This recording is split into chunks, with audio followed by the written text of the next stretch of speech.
In this stretch of the story, the Bunker household feels like it's running on two competing clocks at once.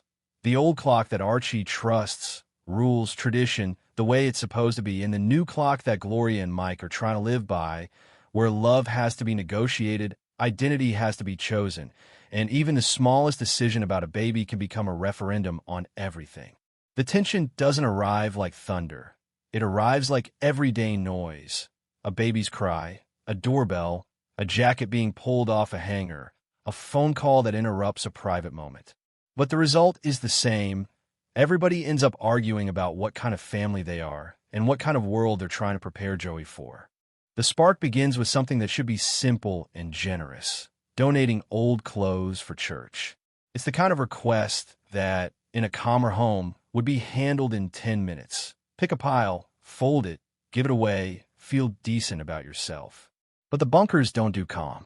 Gloria arrives with the baby and tries to treat the church donation like an act of ordinary kindness. Edith is ready to help and fuss over Joey at the same time, hovering with her anxious tenderness and her unstoppable questions, the kind that make you laugh until you realize she's serious. Archie, however, hears the word poor the way other people hear the word tax. His head hurts, his patience is short, and he isn't interested in the moral lesson. He insists his clothes are too good to be given away, because in Archie's mind, your possessions don't just cover your body, they prove your rank. If the poor start wearing your rank, then what separates anybody from anybody? Gloria won't let that stand. She's not in the mood to let her father turn basic decency into a private property argument, especially not now. Not when she's trying to build a home of her own and raise a child who won't grow up thinking compassion is weakness. So she starts hunting through Archie's wardrobe with the determination of a daughter who has had enough speeches. Archie panics, not because the poor might get clothes, but because she targets something he values: his good mohair jacket. Suddenly, this isn't about charity, it's about control.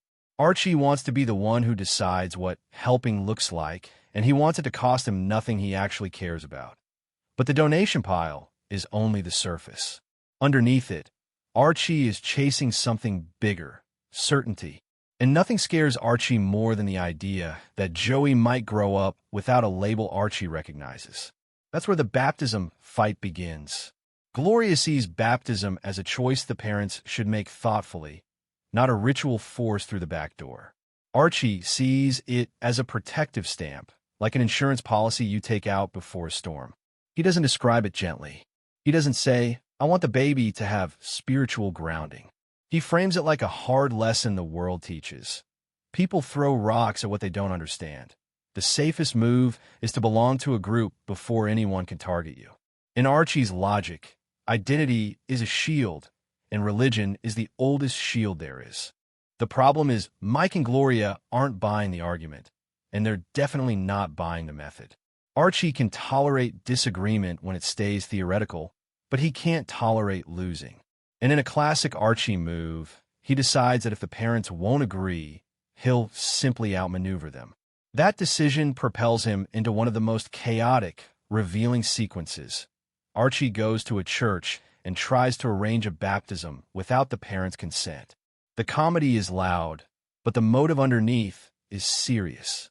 Archie is convinced the world is rotten, full of temptations and moral collapse, and he believes the baby needs protection immediately, today now, before it's too late.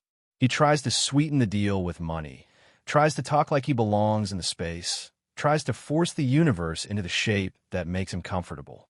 When he finally conducts the baptism himself in a way that is both absurd and strangely earnest, it feels like Archie's entire personality condensed into one moment.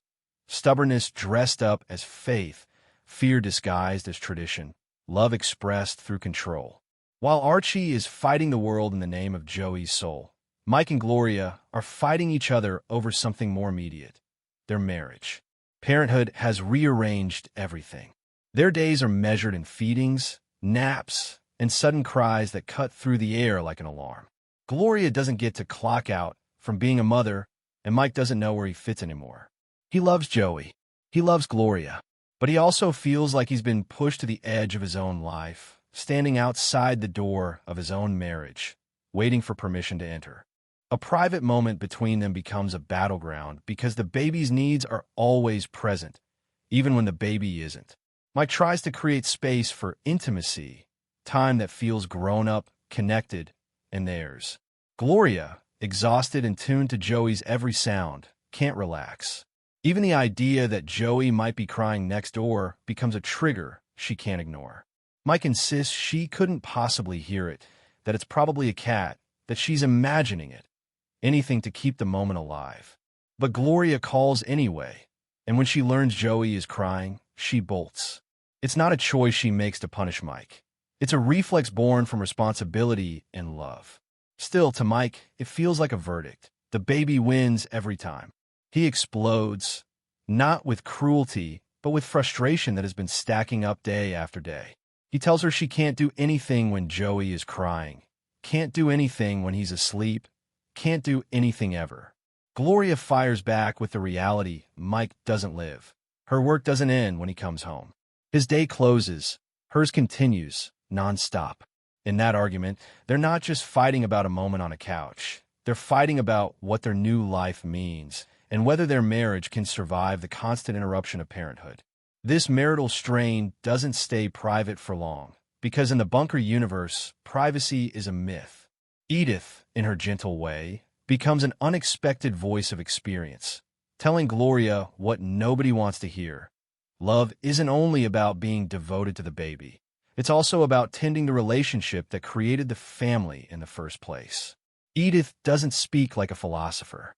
She speaks like a woman who has lived through seasons of closeness and distance and understands that marriage is bigger than one feeling on one night. She tells Gloria there are two men in her life now, one big, one small, and both need attention. It's not a judgment. It's a warning delivered with kindness. It's Edith trying to save Gloria from the quiet resentment that can grow when a couple stops seeing each other as partners and starts functioning like coworkers in a stressful job. Meanwhile, Archie is orbiting these conflicts like a loud, stubborn satellite, constantly pulling every issue back toward his worldview. Even when he's not directly involved, he makes himself involved, because nothing threatens Archie more than change he didn't approve. When he gets displaced from his comfort, when he feels like the house isn't the way it used to be, he reacts by trying to reclaim dominance through opinions, jokes, warnings, and lectures. He wants to decide how the baby should be raised. He wants to decide what charity looks like. He wants to decide what religion means. And when he can't decide, he lashes out. Not because he hates his family, but because he's terrified that the world they're building won't have a place for him. The Minnesota job storyline throws another layer onto the conflict. The outside world pushing into their home through opportunity, politics, and identity. Mike gets news that he might land a job, and the possibility of moving to Minnesota triggers Archie's imagination in the worst way. He paints Minnesota as a frozen wasteland full of dangers and absurdities, exaggerating the cold, the snow, even the ground itself. Anything to make the move sound like madness. But underneath Archie's geographic panic is a more explosive issue.